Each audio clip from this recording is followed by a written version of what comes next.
What's up, guys? It's your girl Trillonehunnit, and I'm feeling amazing. I'm feeling stupendous. I am feeling amazing and excellent blend with my brother right here. How you doing, Gil? Hey, I'm doing great. Listen, thank you for inviting me. It's a pleasure being here, of course, as always. Hey. It's a From a sketch. pleasure. It Thank is more than a pleasure to be here with an international God. Can you give me a full introduction of yourself? You know what I'm saying? What's your name? Where you from? What motivates you to keep going and Yeah. being this international media success is what I'm gonna call you. Thank you. The name is Gil Ingles for those that speak English, but those that speak Portuguese, Spanish, and French, most of them call me Gil. Gil. Right? Yeah, Gil. Like it's almost like Geo, and then with the L, like almost silent. Gil. Yeah, Gil. Gil. Yeah, exactly. Sounds So, romantic. yeah, English. Thank you. Yeah. So, media has really been one of those things that just kind of like happened, right? I'm honestly a guy that comes from the production and music production, and I dropped into music production really because of me studying computers. Right. So I was a computer science major in college. So while I was studying computers and understanding computers, I just started hanging at the studios to make the conversion from ADAT to computerized systems or hard disks. Right. And that's basically how I really transitioned into full-blown production, because aside from that, I was just a guy who was fascinated by music. You know, I played the keys and the guitar a little bit. I touched it. I don't call myself a guitar player nor a keyboard player. I just messed with it and then got into production, and from that point on it's really been a blessing, because, you know, I'm here today and I'm able to have a roster not only of artists with whom I've worked, but also placements that I've had, so that's just a blessing. That is a blessing. Thank you. Tell me, how do you enjoy Houston, Texas versus the other places you've lived? Listen, Houston has been great. It's almost like the real game, right? It's almost like I practiced everywhere else, and now we playing the real game. The big leagues. That's what I'm talking about. So tell me, where was the last place you traveled to? Last place I traveled to was Portugal. Portugal. Yes, it was Portugal. Wow. Yes, I went to Praia do Guincho. Okay. Right, which is one of the most expensive beaches in Portugal. One of the cleanest. It's the top 5. One of the top 5 best beaches in the world. Wow. Yeah. And so they were speaking Portuguese. Portuguese. And how many languages do you speak? I can speak quite a few. I know that. I'm pretty sure. I speak quite a few and understand quite. Since it's about to be the 50th anniversary of hip hop. Indeed.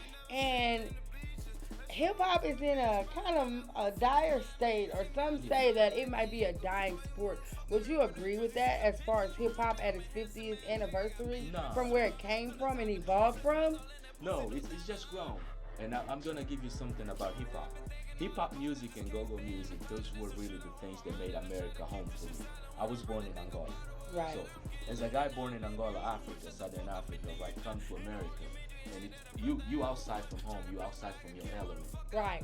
And then you start to hear this drumming and these things that kind of bring you home and kind of get you on that vibe, with right? the beat. Yeah. And that was hip hop music. That's what got me friends. That's how I was able to connect to even our people. Yeah, because of the culture that hip hop Indeed, is. that was the culture. It's the culture. So that culture has just evolved a lot. Okay. Right? And with that evolution, it requires us also to have to evolve a little bit more, because we have gone from what we would consider, I guess the best analogy would have been, it was previously a small business, and it's now an enterprise. Yes, right? it's now a major corporation. Exactly. Major enterprise with a lot of things going on. Right? Yes.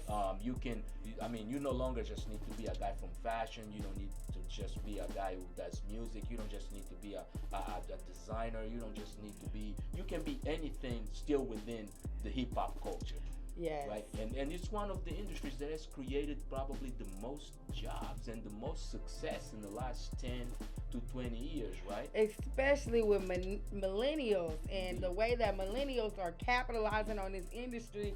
It used to be where you have to go and get a record label, you have to go and get a budget for your video, have to go and get a budget for your production. These days, we sitting up here, I've seen people shoot movies on iPhone. Oh yeah, technology. And really distribute it worldwide. Yeah, technology has facilitated all that, right? I mean, you're looking now at a world in which the middleman or the gatekeepers are actually being taken out of place. Right? Because you can actually shoot, edit, right on your phone. Shoot, edit, and distribute. Right? And if you, I mean, just think about it. Back in the days, there were guys who actually made a living by just running around with the video cameras throughout the city, capturing clips to be able to sell to news stations, Now you have guys with their phones doing exactly the same thing, right? And information moves so much faster. Indeed, it's the information age. After all, we sometimes forget that, It's the age of information. We deep right into the information age. We're right at the peak of it. We're right at the boom of it. Now it takes, at one point, it used to be 6 to 9 seconds, right? For something to be old. Now it's like an instant thing. Instantaneous. It's like, in 3 seconds, if you don't get what you captured to a news station, it's all news. It's all done. Right. So speaking of this news and this media, can you give me, tell us about your show. Tell us how you bring in the African flavor and really capturing it here in Houston. I love it. I'm always seeing you out, and I really appreciate that. The energy, the vibe. I was over by, where were we? In East Downtown, I saw you. Yes. I see you at the award show. You're getting an award this year. Yeah, thank you. I mean, and it is congratulations not just to me, but also to said institute, which is really the institution that we kind of use to gather all the young creatives, and we basically try to create a platform that does that. Is also a shout out really to One Soundvibe Connections, which is another place also we get an opportunity to do exactly the same thing, right? Now. Diaspora Central is really a brand that I started, I would say right around pandemic time. I think it was like 2002, 2001, end of 2002. That's when I kind of like decided I'm going to do this thing. Right. And early 2001, I decided to do. And the purpose of that brand is really just to tell the story of individuals such as yourself, the guys who are really submerged in the culture, the guys that do the day-to-day work. Right. And people don't hear about it. Right. So we have those conversations from inspirations to aspirations. Yes. Because we got real people, real lives. Right. And sometimes we forget about that. We think the culture just happens, but it doesn't just happen. There are people who actually have to work to make culture a great culture. That's so true. And that's what Diaspora Central is. It's basically the showcase of diaspora culture, and talent. So that's really what it is. I have a question. Indeed. What inspires you to keep going with the culture, to keep going with your show, to keep going with your production? Because I see that you're pretty much self-motivated and self-made.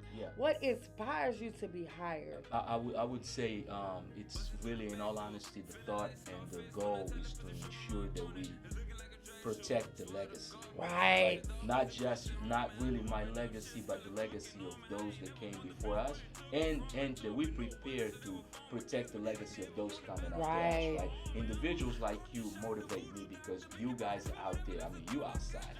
I'm outside, baby. I'm outside. And that just inspires me to really have to be out there also and kind of This year alone, I hit the BET Awards. I got invited to MTV. Yeah. I'm bringing it home with 2 awards, the Host of the Year, PR of the Year. Congratulations. But the thing is, I've been into it with my brand for years, and a lot of times I've been getting unnoticed, overlooked. A lot of people don't know. They steal my swag a lot of times.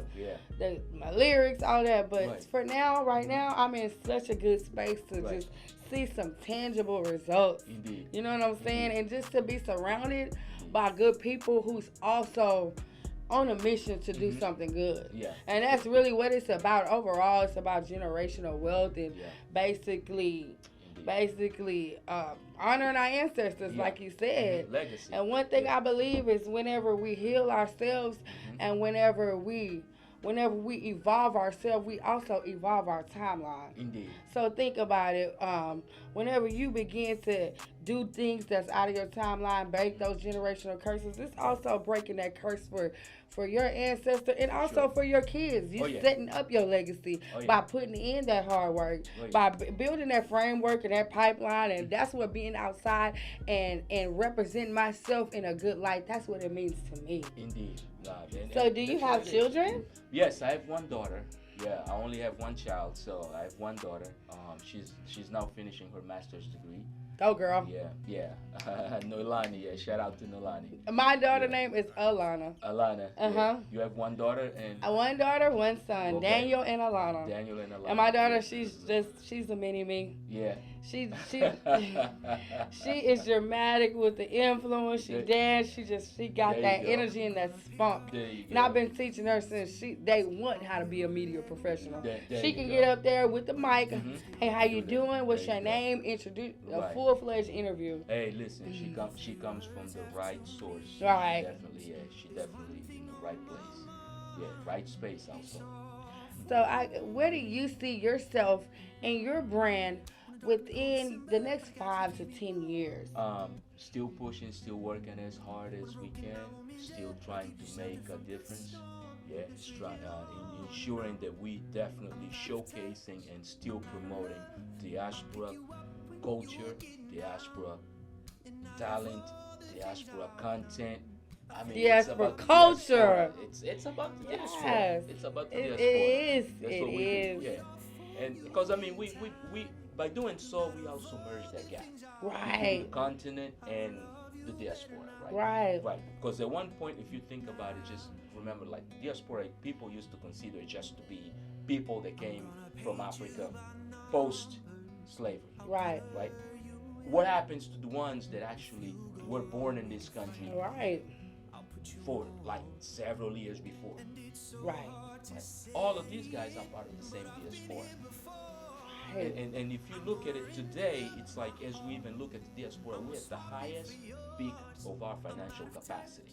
But yet we're doing less than we used to do in the past. Right. Right? Because we're not focused.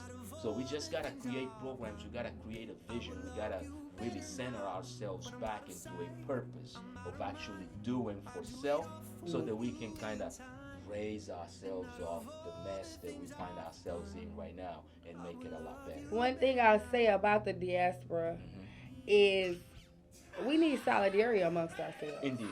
We need solidarity as far as the people who've just migrated here, the older people, all of these timelines of the diaspora, they should be submerged. But so many people, they separated by their religion, they separated by their culture, they separated by their preferences. But at the same time, we all have a common goal. You know what I'm saying? Which is going to the highest level. Right. And I really love just having a good, positive representation. And can you tell us what's the name of your show and when can we find it online? Oh yeah, definitely. The show is Diaspora Central Spotlight. You can actually go to diasporacentral.net and find it there. Also, you can go on YouTube and just look for Diaspora Central Spotlight. It's really the Spotlight is the show that I host, of course, and then this is a show also that we then bring it down to spread the brand. Also, is Right. spread the brand. Excuse me. So it's out there. It's up and coming. I mean, we going into our third year. We got approximately 100 shows already published and approximately 100 shows in the queue already recorded in the process of being edited. So we're really busy. We're really capturing true stories of the diaspora. It doesn't cost the guests anything to be part of the show because really our purpose is to ensure that we showcasing an integral part of our society and of the culture. That's amazing, and that's actually history in the making. Indeed, thank you. History in the making. I love that. And can you tell us where we can find you? Yeah, of course. On Instagram, you can always go to @Gil.Ingles, and also you can find me on @Diaspora.Central, and of course you can always go to diasporacentral.net, which is the primary website for the entire everything that I kind of do and that works pretty well. Yeah. And thank you for keeping it 100. You can find me at Trill100 on all streaming platforms. Make sure you keep it Trill and always keep it 100.